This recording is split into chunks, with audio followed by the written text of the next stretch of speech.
How are we doing, guys? And welcome back to All East TV. I'm here with Tash. We're going to preview Leeds versus Harrogate. Harrogate. Tash. Harrogate. It was very posh Harrogate, yeah. in Harrogate, so I thought I'd give it its proper name of Harrogate. If there's anyone from Harrogate watching, it's only a bit of banter. Harrogate is a lovely place. Posh, but lovely. I'll give it that. It's posh, but lovely. But Tash, it's FA Cup time. It's a bit of a distraction from the league. How bothered, first of all, are you about the FA Cup this season? Let's start it with the big. Can you be bothered with the FA Cup this year, or not really? It's always that, isn't it? If you're in the running for promotion or something, then you don't want any other distractions. But I think we need a bit of a distraction at the minute because last two games haven't been great. Well, yeah, it's been a bit. I think everyone's starting to get a little bit annoyed. So yeah, a nice little happy distraction. Hopefully, it might be a worse distraction though if we get a P. But yeah, it's that thing, isn't it? Like, do we want to risk? But then, yeah, I think it's a good thing. Yeah, I like the FA Cup, especially for like lower leagues and that, to get a chance to play higher leagues and that. Yeah. I agree. I think for once it's come at a good time. As long as we win, it's come at a good time. I think just and win well as well. I think if we only win 1-0 or something or 2-0, it's a bit scrappy. I think there'll still be a few nerves around with that. So yeah, I think hopefully it's come at a good time, or either it's that or it's come at a really, really, really bad time if we lose the game. But yeah, it's one of those, isn't it, the FA Cup? I think sometimes it can kickstart your season. Sometimes it can have the opposite effects. But I think for us, it'd just be good to get, some fringe players, minutes, people who haven't played much football.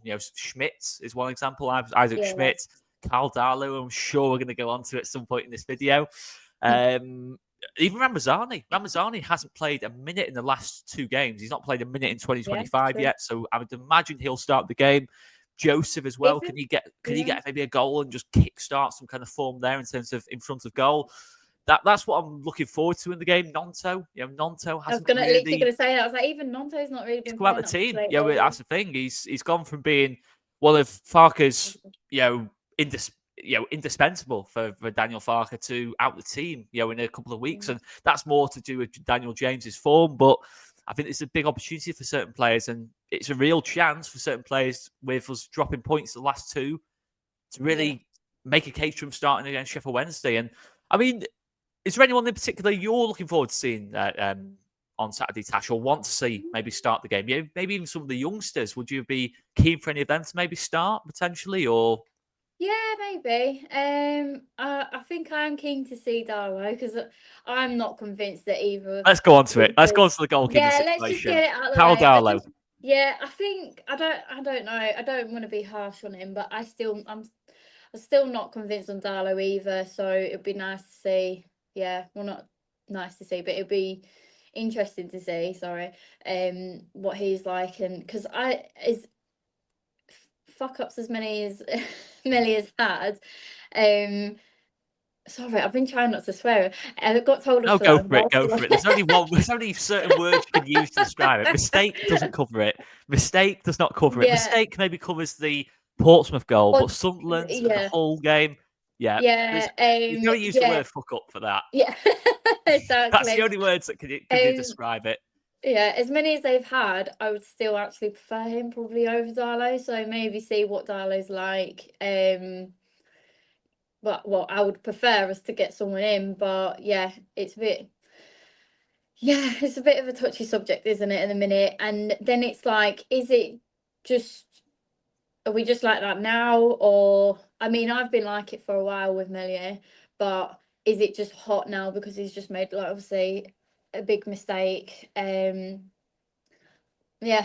will it be another thing next week? Well, we need to get this now instead. Do you know what I mean? So, yeah. It's one of those, I think with Darlow, especially, I think when players aren't in the team and the player who is in the team isn't playing well, the player who's not in the team suddenly becomes a lot better kind of thing. I think we kind of saw it the year we went down, when Liam Cooper wasn't in the team and then we were conceding loads of goals. All of a sudden, Liam Cooper was seen as like, Van Dijk kind of thing in comparison to the other defenders. And I think it's natural, isn't it? You kind of think, right, if he's not playing well, we've got to play this other player as well. But to be honest, that's what they're there for, yeah. Darlow hasn't been convincing when he has played. I do believe Darlow does get a chance over Melier. If he has a decent game against Harrogate, I think he should get a chance over Melier for Sheffield Wednesday. I don't think he will do. I think it's pretty clear Daniel Farke had two choices, really, to fully back Melier or to kind of go a bit silent on the Melier situation. He's chosen today to fully back Melier. Now, obviously, some will criticise that. Some will see it as a positive.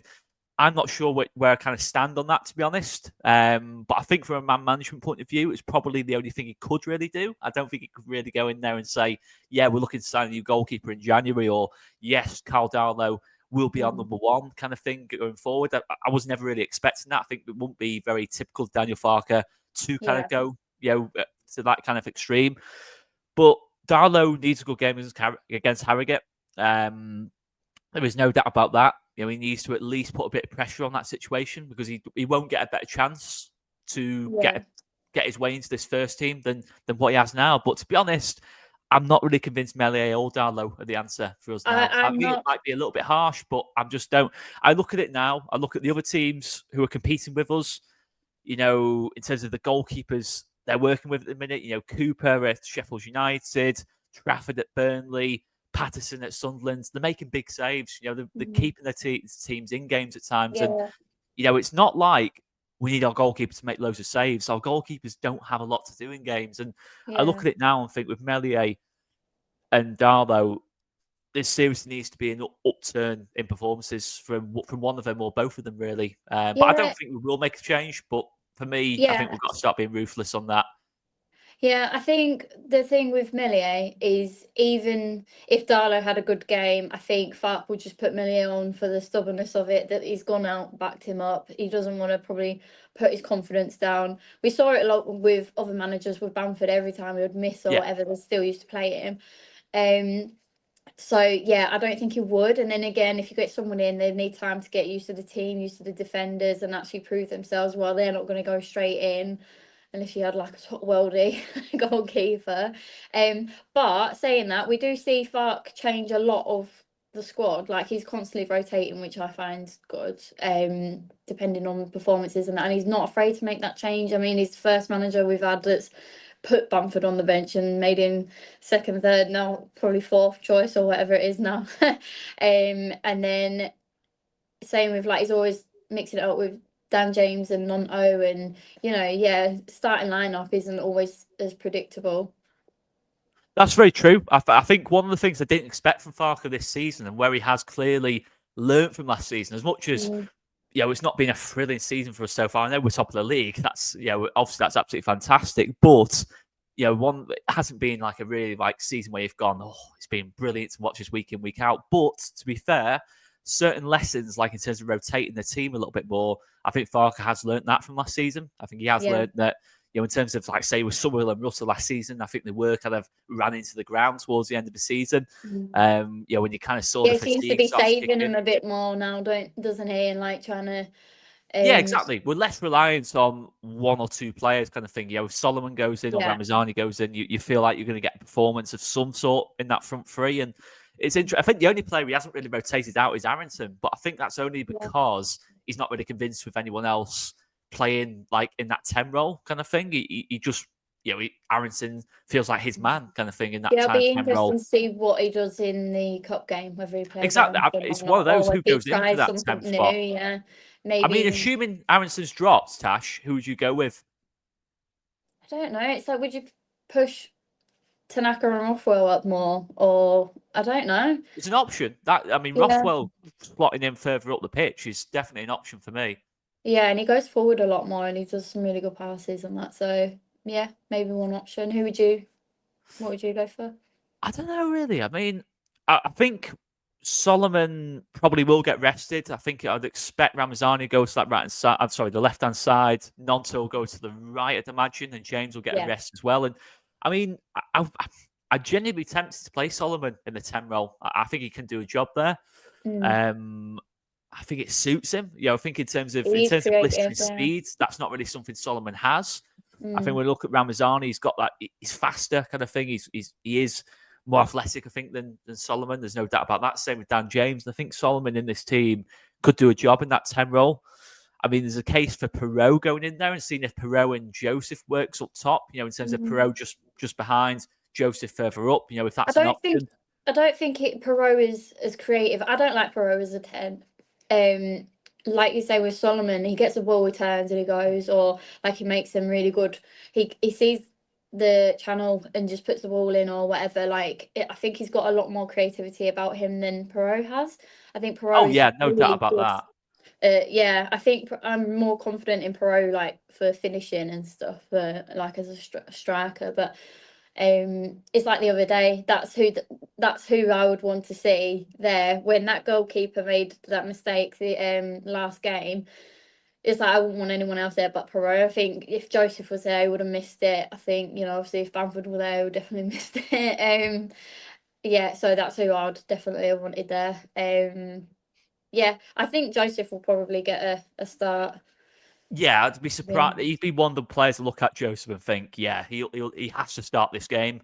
I think purely from the fact that if Joseph did say get 2 or 3 in this game or something, I think you could then say confidence wise, I know it's only Harrogate. People will jump out and say that it's only Harrogate. That's fair enough. But I think strikers, I think just any goals breathe confidence. I really do believe it. I think even with Bamford, we're kind of seeing it to an extent. Not that I want Bamford to start the game, but you're seeing with strikers that once you get a goal out of nothing, kind of thing, when you're on that really, that pretty bad run of form in front of goal, once you get that one goal, I think it just kind of kickstarts a bit of a run of form. Bamford last season, second half of last season, we saw it. Yeah, and we know that Joseph has got that in him. He was brilliant last season, and he showed so much potential. And then, I don't know, can't quite put my finger on it, but I don't know as well if he just doesn't work with Aronson. I think maybe if we had a different number 10 and see how they are with Joseph, that might be one of the issues.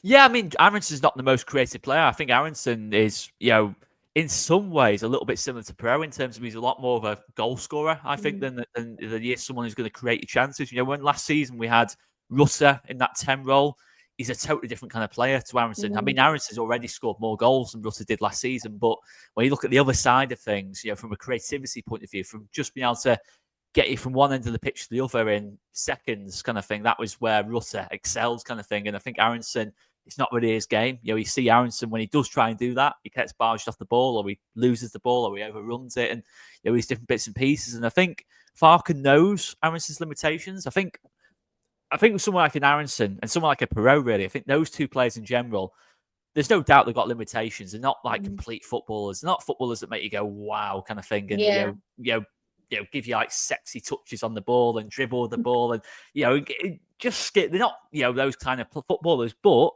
when you give them a chance to score or certain things like that, in and around the box, to be fair, Perot especially has been super effective. He's third, fourth highest scorer in the league.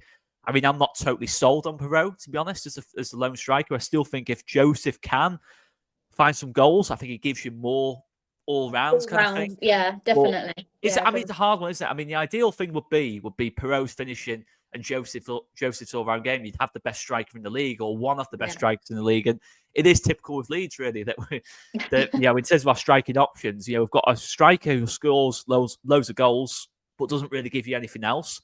You've then got a striker who does give you a lot of different things, but is struggling in front of goal at this moment in time, isn't really finding that magic touch. I think it's more of a case of, to me, when Joseph gets a chance, I think he's trying too hard kind of thing. I think he's so desperate to score. I think you saw that the other day. He gets greedy with it sometimes. Yeah, Derby. I mean, that Derby game, it was a classic one where it's a type of miss, really. You're thinking start of the season, I don't think he might miss that chance, but he's not missing it the way he did, kind of thing. The fact he's hit it first time, there's no real composure there. And then obviously with Bamford, you've got another striker who just isn't available. Again, is it 4 weeks out now, kind of thing? You think you're down to 2 strikers, and there's not.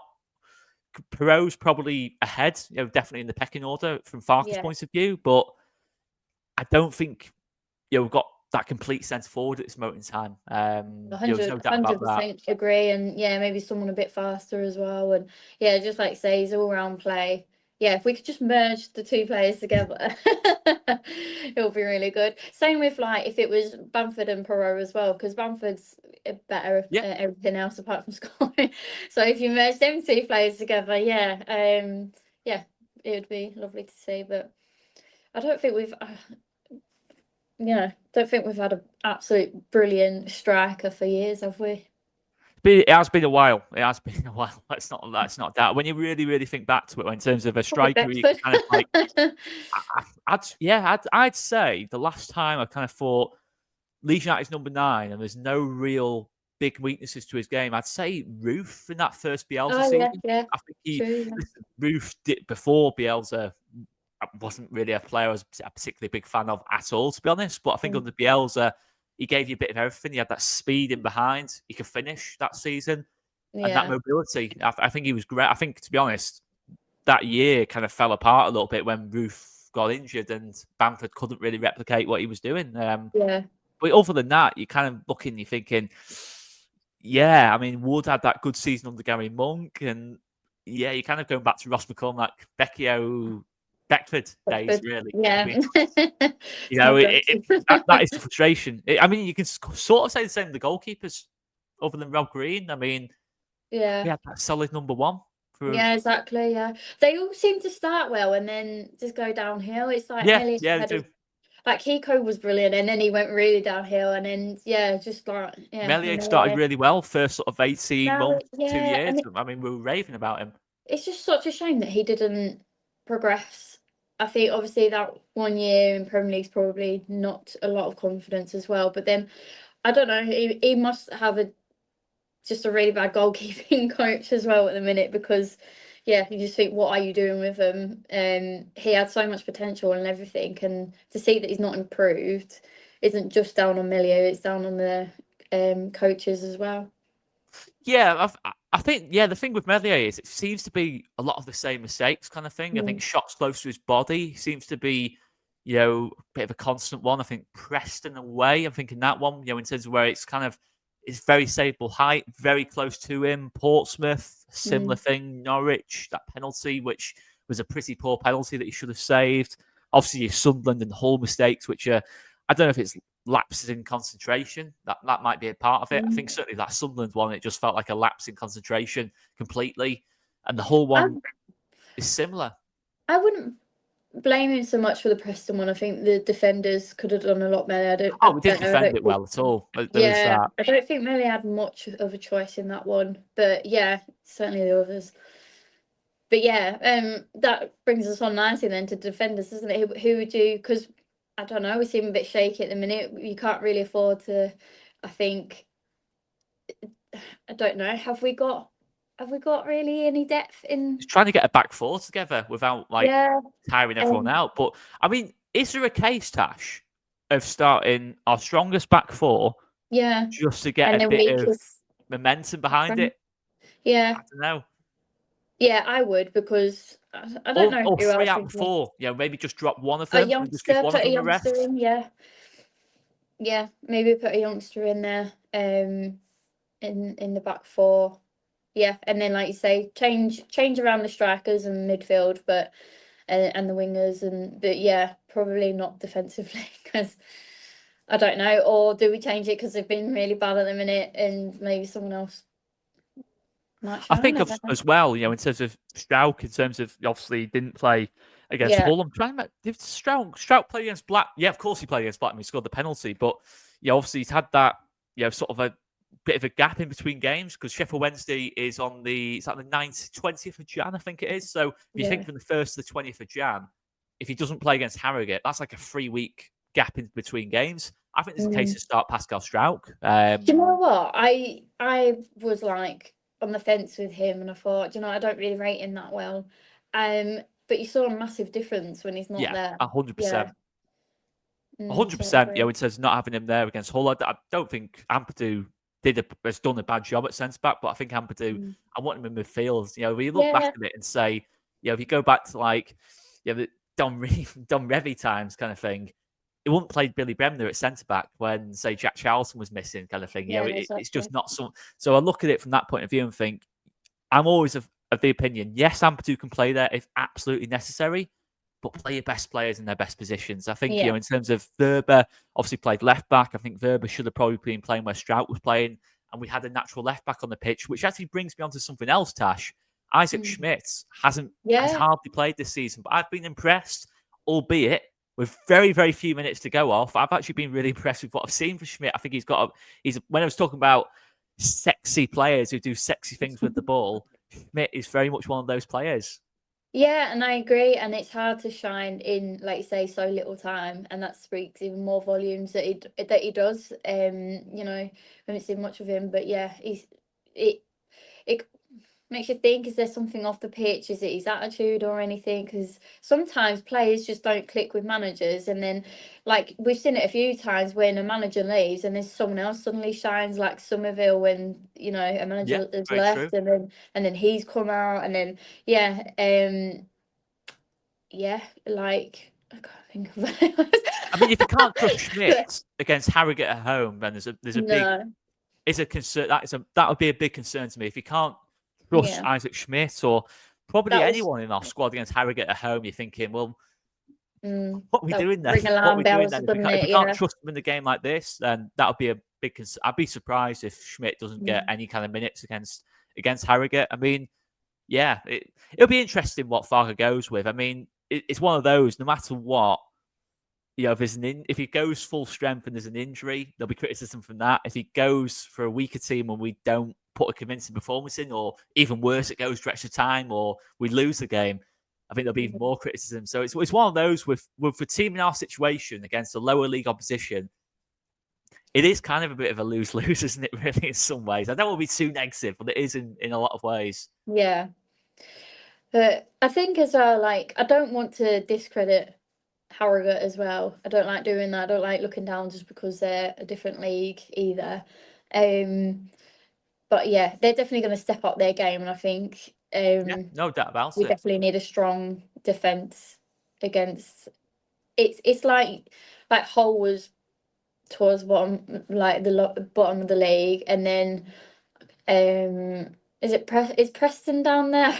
I don't even know how the league. Yeah, I think I it's mean, so tight. If you go from like around 13th to like bottom of the league, it's like yeah, 6 points in I between. think It's it's so just tight.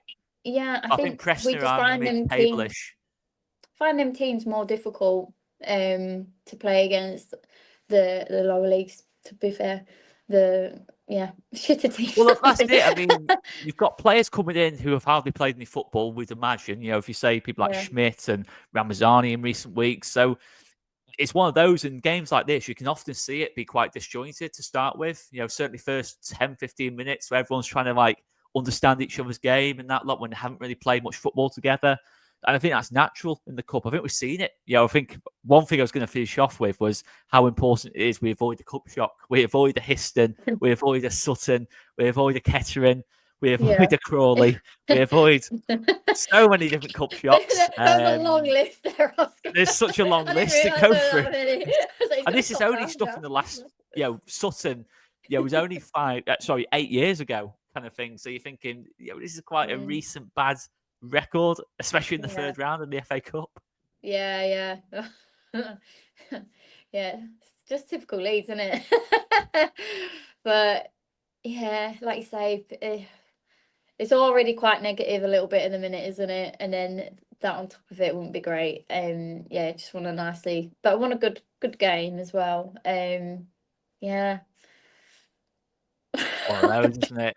It is hard when you have to get fully up for these games because you're thinking we're not going to win the FA Cup realistically. Yeah, Maybe exactly. So like, why are we wasting our time? But then, yeah, and why are we wasting players and like you need, injuries and stuff? And Man United or Chelsea in the fourth round or something to really get into it. It's got to be some kind of yeah, game there where you're thinking, you know what I mean, or not, Arsenal, yeah. Liverpool, or someone like that. You know what I mean, or Villa. Just something to kind of go. Oh, you know what? If we won that game, all of a sudden it's like it It's could open up for us. But yeah, it's like a lot of Harrogate fans are Leeds fans anyway. yeah. It's It's like just playing off. But It's yeah, no, it's one of those. I mean, Harrogate. To be fair, I mean everyone will know I'm from Southport. Harrogate were in Southport's league for so long. It is absolutely mad to see him playing Southport. Not Southport. To see him playing Leeds on Saturday, kind of thing. It is absolutely crazy. But yeah. yeah, fair play to Harrogate. They've done unbelievably well to get themselves in the league and be a stable league club. But Yeah. hopefully, no absolute madness on Saturday, please. Please, Leeds, just no absolute madness. Bad enough is a 5:45 kickoff. If that goes for extra time as well, it's going to be like, what is that time all God. about? Like, what? It's Saturday night. No, you don't want to be watching the extra time or penalties against Harrogate at home on a Saturday night. It's not what you want. Oh. And the Leeds fans from Harrogate, sorry, the Harrogate fans who are Leeds fans need to get back to Harrogate as well. So, it's no good. It's no good if it goes for extra time. Yeah. This is so getting clipped up if we do mess up on Saturday, by the way. Yeah. Oh. But hopefully, guys, will be all good. Yeah, we've done well to get 26 minutes out of a Harrogate FA Cup third round preview, haven't we? Really? Yeah. Yeah. So also, Mike and Craig have also done a preview, and they've interviewed a Harrogate Town player, Josh Marsh, and yeah, he's their top goal scorer. So check that out as well, guys. Yeah. Do guys. Hopefully, he doesn't score against us, but probably will now. We can blame Mike and Craig if they do. Yeah, exactly. I didn't organise that. You can entirely blame Mike and Craig kind of thing. Talk about Mellier's weaknesses to Harrogate's main goal scorer. It's probably not the best idea. Oh my God, yeah. And then shoot close to his body. Shoot close to his body. Just put a corner in. Yeah, all corners. Yeah. Or aim for the crossbar and hope that he palms it back. Oh, like, yeah, fucking hell. There's loads of it we can list, actually. Oh, anyway, guys, I think we'll leave it there. Make sure you hit that subscribe button as well. And yeah, check out all our content around the game as well, guys. Thank you very much for watching. Hit that like button as well. And, drop a comment as well. Would you like to see a strong team play? Anyone particularly you'd like to see play in this game? And are you confident of Leeds avoiding their big cup shock for a change? Let us know in the comments, guys, and we will leave it there anyway. Cheers for watching, guys, and we will see you later. Thanks, guys.